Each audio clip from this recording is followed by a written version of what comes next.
Your first alert forecast with meteorologist Corey Thompson. Parts of the United States, in fact, a lot of the United States could see the northern lights today, including Iowa. That would be tonight. A severe solar storm could trigger colorful auroras as far south as Alabama. The Space Weather Prediction Center says the geomagnetic storms could start tonight. If strong enough, the storms could impact some infrastructure, potentially disrupting communications, the electric power grid, GPS navigation, radio, and satellite operations. But there are steps they can take to mitigate those disruptions, and no doubt they are. Now, if this all comes together, again, when you have these heads-up notifications that the aurora could take place, things could still not materialize. This solar storm will pass by the Earth. It looks pretty likely at this point, but whether that results in northern lights is not a promise. It's the possibility. So tonight, after midnight in particular, that would be when this, according to the Space Weather Prediction Center, is set to sort of really kick into high gear.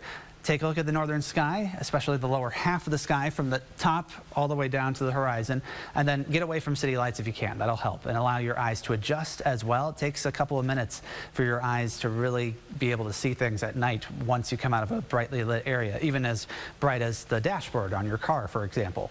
So you do need to have that period of adjustment. You'll see some shimmering color, some shimmering light as well. Long exposures with a camera also can reveal them. The good news is that it looks like the weather is going to play along. As we have areas of clouds moving through this evening, we should have clearer skies kick in behind them and likely stay with us for a good portion of the night, which is the good sign there. Otherwise, the only thing we're really watching on your first alert for the rest of the day is the chance for some showers. They'll be light, they'll be quick moving as they pass by, perhaps giving you a downpour or maybe a little bit of gusty wind as they slide through. Now, this morning we dealt with fog. You can see it rolling in on the Cedar Rapids City Cam, sticking around for a couple of hours and then really dissipating. Once we started to warm things up, that fog lifted and then really fell apart. But we have started to replace it with more clouds at this point. Those cumulus clouds bubbling up as we warm up even further.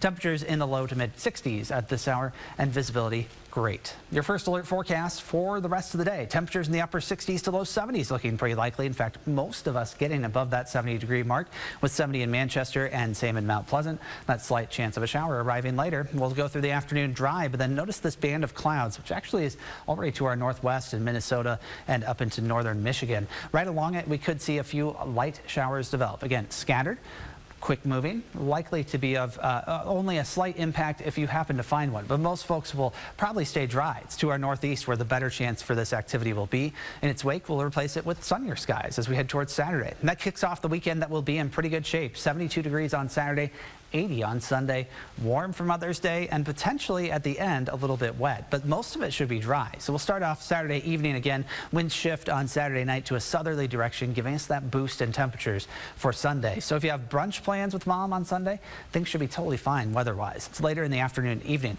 where we see some of that scattered shower and storm activity possibly take place. But again, not a guarantee, it's a chance. Temperatures going from the low 70s over the next couple of days to the 80-degree mark on Sunday, but then back to the low to mid 70s. In fact, we'll stay there for the rest of the 9-day forecast. It comes with occasional chances for showers and storms to go with it as we look ahead. Not a total washout each of those days either, but the possibility is there. It's just a furtherance of our active weather pattern that we've been dealing with, but feels like for weeks. Right, you can still squeeze in some time to get the lawn mowed because you need to every few days. I think a lot of people will be doing that tomorrow especially. All right, thanks, Corey. Yeah.